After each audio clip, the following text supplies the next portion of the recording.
আন্তর্জাতিক সপ্তাহ ৬ থেকে ১২ই মার্চ ২০২৫ পাকিস্তানের সেনা অভিযানে ট্রেন থেকে ১০৪ যাত্রী উদ্ধার, নিহত ১৬ হামলাকারী। পাকিস্তানের বেলুচিস্তানে ভয়াবহ এক হামলার ঘটনা ঘটেছে। ট্রেনে বিস্ফোরণ ঘটিয়ে ও গুলি ছুড়ে যাত্রীদের জিম্মি করে হামলাকারীরা।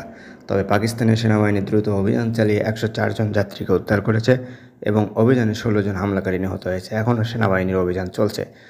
গত মঙ্গলবার ১১ই মার্চ বেলুচিস্তানের বলান জেলায় এই ভয়াবহ হামলার দুর্ঘটনা ঘটে। জাফর এক্সপ্রেস ট্রেনটি কোয়েটা থেকে পেশোয়ার যাচ্ছিল, তখনই হামলাকারীরা হামলা চালায়। ট্রেন থামাতে তারা প্রথমে রেল লাইনে বিস্ফোরণ ঘটায়, এরপর লোকোমোটিভ গুলি চালিয়ে চালককে আহত করে। ট্রেনটি একটি সুড়ঙ্গের কাছ থেকে থেমে গেলে যাত্রীদের জিম্মি করে ফেলে। এই হামলার উদ্দেশ্য ছিল আতঙ্ক সৃষ্টি করা। পাকিস্তানি সংবাদ মাধ্যম জিও নিউজ জানিয়েছে, সেনাবাহিনী দ্রুত অভিযান চালিয়ে এখন পর্যন্ত ১০৪ জনকে নিরাপদে উদ্ধার করেছে। তাদের মধ্যে ৫৮ জন পুরুষ, ৩১ জন নারী ও ১৫ জন শিশু রয়েছে। আহত ১৭ জন যাত্রীকে স্থানীয় হাসপাতালে চিকিৎসা দেওয়া হচ্ছে। তবে এখনও সেনাবাহিনী অভিযান চালিয়ে যাচ্ছে, কারণ ট্রেনটিতে আরও যাত্রী ছিল। নিরাপত্তা বাহিনীর বরাদ্দে জানা গেছে, অভিযানের সময় হামলাকারীরা ছোট ছোট দলে ভাগ হয়ে যায় এবং পালানোর চেষ্টা করে। তাদের সঙ্গে আধুনিক অস্ত্র ও স্যাটেলাইট ফোন ছিল, যাতে তারা আফগানিস্তানে থাকা তাদের নেতাদের সঙ্গে যোগাযোগ করছিল। সেনাবাহিনী জানিয়েছে, হামলাকারীরা নারী ও শিশুদের মানবঢাল হিসেবে ব্যবহার করছিল, ফলে অভিযান চালানো আরও কঠিন হয়ে পড়ে। বেলুচিস্তান অঞ্চলে ভূপ্রকৃতি দুর্গম ও পাহাড়ি হয় সেনাবাহিনীর জন্য এই অভিযান আরও চ্যালেঞ্জিং হয়ে ওঠে। এই অঞ্চলের সীমান্ত আফগানিস্তান ও ইরানের সঙ্গে হয়, হামলাকারীদের পালিয়ে যাওয়ার সুযোগ ছিল।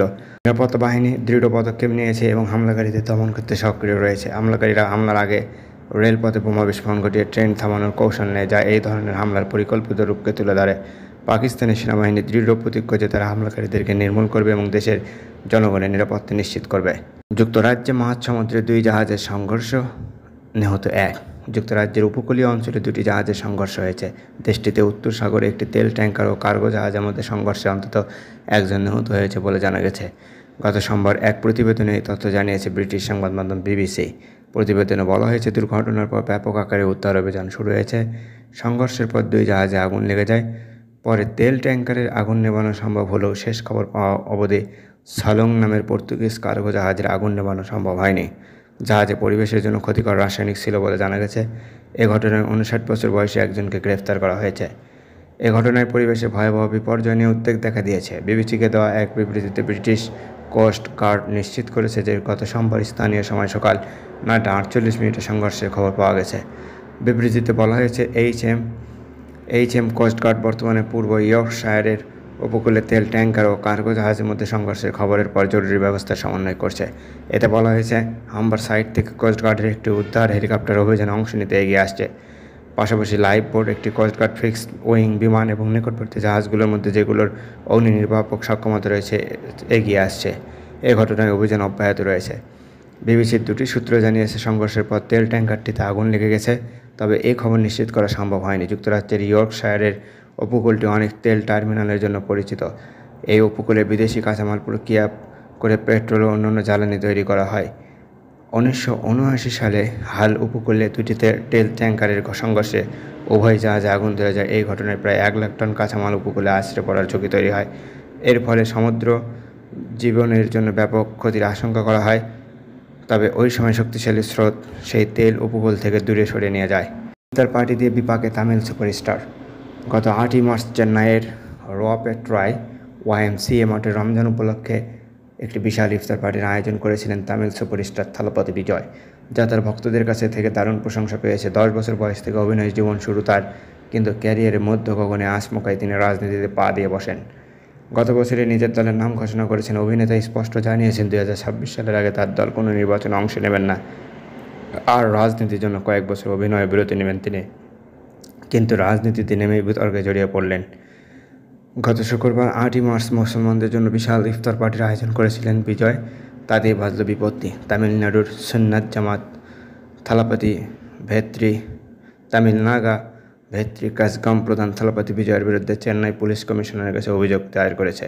তথ্য অনুযায়ী তামিলনাড়ুর সুন্নাত জামাতের কোষাধ্যক্ষ সৈয়দ কাউস অভিনেতার বিরুদ্ধে অভিযোগ করেছেন। তার দাবি, অভিনেতার আয়োজিত ইফতার সমাবেশটি মুসলিম সম্প্রদায়ের অনুভূতিতে অসম্মান করেছে, কারণ অনুষ্ঠানটি দুর্বলভাবে সংগঠিত হয়েছিল এবং ইফতারের প্রকৃত চেতনা সমুন্নত রাখতে ব্যর্থ হয়েছিল।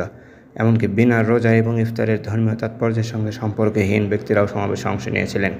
মদ্যপ ব্যক্তিরাও অনুষ্ঠানে অংশ নিয়েছিলেন, যা মুসলিম সম্প্রদায়কে অপমানিত করেছে। অনুষ্ঠানের নিরাপত্তা ব্যবস্থাও খুব খারাপ ছিল।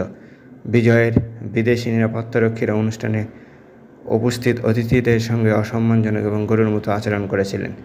এত কিছুর অভিযোগ নিয়ে সুন্নাত জামাতের কোষাধ্যক্ষ থালাপাতি বিজয়ের বিরুদ্ধে আইনি ব্যবস্থা নেওয়ার আহ্বান জানিয়েছেন।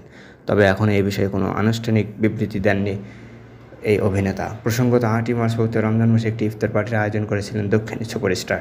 মুসলিম ধর্মাবলম্বীদের নীতি অনুযায়ী অভিনেতাকে সম্পূর্ণ সাদা পোশাক এবং সাদা টুপি পরে ইফতারের অনুষ্ঠানে যোগ দিতে দেখা যায়। এমনকি ইফতার পরবর্তী মাগরিব নামাজে অংশ নিতেও দেখা যায়।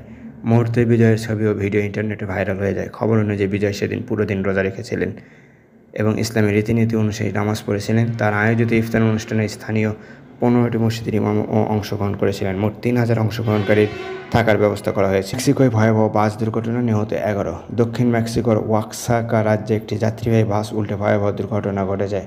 সেখানে কমপক্ষে 11 জন নিহত ও 12 জন আহত হয়েছে। দুর্ঘটনাটি গত সোমবার 10ই মার্চ সকালে সান্তো ডোমিঙ্গো নার্ডো শহরের কাছে ঘটে। নিহতদের প্রতি গভীর শোক প্রকাশ করেছেন ওয়াক্সাকার গভর্নর সলোমন জারা এবং ক্ষতিগ্রস্ত পরিবারগুলোর পাশে দাঁড়ানোর প্রতিশ্রুতি দিয়েছেন। স্থানীয় প্রশাসন জানিয়েছে, বাসটি মেক্সিকোর দক্ষিণাঞ্চলীয় শহর তেহুয়ান টেপেকের ইস্তমাসের দিকে যাচ্ছিল। এতে 40 জনেরও বেশি যাত্রী ছিলেন। ধারণা করা হচ্ছে তারা গত রোববার মেক্সিকো সিটিতে প্রেসিডেন্ট ক্লডিয়া শেনবাউমের আয়োজিত একটি সমাবেশে অংশগ্রহণ শেষে নিজ বাড়িতে ফিরছিলেন। তবে কী কারণে বাসটি উল্টে গেল তা জানতে তদন্ত শুরু করেছে কর্তৃপক্ষ। দুর্ঘটনার পর উদ্ধারকর্মীরা দ্রুত ঘটনাস্থলে পৌঁছে আহতদের স্থানীয় হাসপাতালে নিয়ে যান। আহতদের মধ্যে কয়েকজনের অবস্থা আশঙ্কাজনক বলে জানা গেছে। বাস দুর্ঘটনার কারণ সম্পর্কে এখনও নিশ্চিত হওয়া না গেলেও অতিরিক্ত গতি বা যান্ত্রিক ত্রুটির সম্ভাবনা উড়িয়ে দিচ্ছেন না সংশ্লিষ্টরা। এ ধরনের দুর্ঘটনা মেক্সিকোতে নতুন নয়। দেশটির অনেক অঞ্চলে পাহাড়ি রাস্তা এবং পুরনো যানবাহনের কারণে প্রায়ই সড়ক দুর্ঘটনা ঘটে। তবে কর্তৃপক্ষ বলছে তারা যাত্রীদের নিরাপত্তা নিশ্চিত করতে কার্যকর পদক্ষেপ নেবে এবং এমন ঘটনা রোধে প্রয়োজনীয় ব্যবস্থা গ্রহণ করবে। ফিলিপাইনের সাবেক প্রেসিডেন্ট রদ্রিগো দুতার্তে গ্রেপ্তার। ফিলিপাইনের সাবেক প্রেসিডেন্ট রদ্রিগো দুতার্তেকে গ্রেপ্তার করা হয়েছে। আন্তর্জাতিক অপরাধ আদালতের আইসিসির পক্ষ থেকে গ্রেপ্তারি পরোয়ানা জারি করার পর তাকে রাজধানী ম্যানিলা থেকে গ্রেপ্তার করা হয়। গত মঙ্গলবার 11ই মার্চ এক প্রতিবেদনে এই তথ্য জানিয়েছে মার্কিন সংবাদ মাধ্যম নিউ ইয়র্ক টাইমস। সংবাদ মাধ্যমটি বলছে, ফিলিপাইনের সাবেক প্রেসিডেন্ট রদ্রিগো দুতার্তেকে মঙ্গলবার ম্যানিলা থেকে গ্রেপ্তার করা হয়েছে। আন্তর্জাতিক অপরাধ আদালত মাদক বিরোধী যুদ্ধে মানবতা বিরোধী অপরাধের অভিযোগে তার বিরুদ্ধে গ্রেপ্তারি পরোয়ানা জারি করে এবং এরপরে তাকে গ্রেপ্তার করা হয়। মানবাধিকার গোষ্ঠীগুলোর মতে এই যুদ্ধে হাজার হাজার ফিলিপিনোকে মৃত্যুদণ্ড দেওয়া হয়েছিল। ফিলিপাইন সরকার জানিয়েছে, হংকং থেকে ফিরে আসার পর তাকে ম্যানিলার বিমানবন্দরে আটক করা হয়। 79 বছর বয়সী রদ্রিগো দুতার্তে 2022 সালে প্রেসিডেন্টের ক্ষমতা ছেড়ে দেন এবং তিনি ফিলিপাইনের সবচেয়ে প্রভাবশালী রাজনীতিবিদদের একজন। তার বিরুদ্ধে বেশ কয়েকটি অভিযোগ থাকা সত্ত্বেও তিনি এতদিন আপেক্ষিক দায়মুক্তি ভোগ করেছেন। অন্যদিকে হত্যাকাণ্ডের সাথে জড়িত থাকার অভিযোগে মাত্র কয়েকজনকে দোষী সাব্যস্ত করা হয়েছে। পৃথক প্রতিবেদনে বার্তা সংস্থা রয়টার্স জানিয়েছে, গত মঙ্গলবার রদ্রিগো দুতার্তে ম্যানিলা বিমানবন্দরে পৌঁছার পর ফিলিপাইনের পুলিশ তাকে গ্রেফতার করে এবং সাবেক এই প্রেসিডেন্টকে এখন পুলিশ হেফাজতে রয়েছে বলে দক্ষিণ পূর্ব এশিয়ার এই দেশটির প্রেসিডেন্টের কার্যালয় জানিয়েছে। ট্রাম্পকে গুন্ডা বলে অভিহিত করলেন বেলজিয়ামের প্রধানমন্ত্রী। বেলজিয়ামের প্রধানমন্ত্রী বার্ট ডি ওয়েভার ইউক্রেন সংকটে রাশিয়ার প্রতি মার্কিন প্রেসিডেন্ট ডোনাল্ড ট্রাম্পের সমর্থনের তীব্র নিন্দা করেছেন। স্পষ্ট ভাষায় বলেছেন, ট্রাম্পের কর্মকাণ্ড পুরো ইউরোপের স্বার্থের বিপক্ষে যাচ্ছে। গত বৃহস্পতিবার 6 মার্চ ব্রাসেলসে এক বৈঠকে ওয়েভার ক্ষোভ প্রকাশ করে বলেন, ট্রাম্প আসলেই একটা গুন্ডা। ফরাসি বার্তা সংস্থা এএফপি জানিয়েছে, বৈঠকে ওয়েভার ট্রাম্পের একপাক্ষিক নীতির কঠোর সমালোচনা করেন। তিনি বলেন, ইউক্রেন ইস্যুতে ট্রাম্পের অবস্থান ইউরোপের নিরাপত্তা ও স্থিতিশীলতার জন্য হুমকি স্বরূপ। একই সঙ্গে ওয়েভার নিশ্চিত করেছেন যে ইউক্রেনের প্রতি বেলজিয়ামের তাদের পূর্ণ সমর্থন অব্যাহত রাখবে, যদিও তিনি যুক্তরাষ্ট্রের সঙ্গে কূটনৈতিক সম্পর্ক বজায় রাখার কথাও বলেন। ওয়েভার স্পষ্ট করেন, যুক্তরাষ্ট্র ন্যাটোর দীর্ঘদিনের গুরুত্বপূর্ণ মিত্র এবং একজন প্রেসিডেন্টের নীতির কারণে তা পরিবর্তন হবে না। তবে ট্রাম্পের নীতির বিরোধিতা করে তিনি বলেন, ইউরোপীয় দেশগুলোর নিজেদের স্বার্থ রক্ষা করা উচিত এবং যুক্তরাষ্ট্রের উপর অতিরিক্ত নির্ভরশীল হওয়া উচিত নয়। এই মন্তব্যের পর আন্তর্জাতিক মহলে ব্যাপক প্রতিক্রিয়া সৃষ্টি হয়েছে। বিশেষজ্ঞরা মনে করছেন, ট্রাম্পের নীতি ইউরোপের অনেক নেতার মধ্যে অসন্তোষ তৈরি করছে। তবে যুক্তরাষ্ট্র ও ইউরোপের ঐতিহ্যবাহী মিত্রতা বজায় থাকবে কিনা তা এখনও দেখার বিষয়।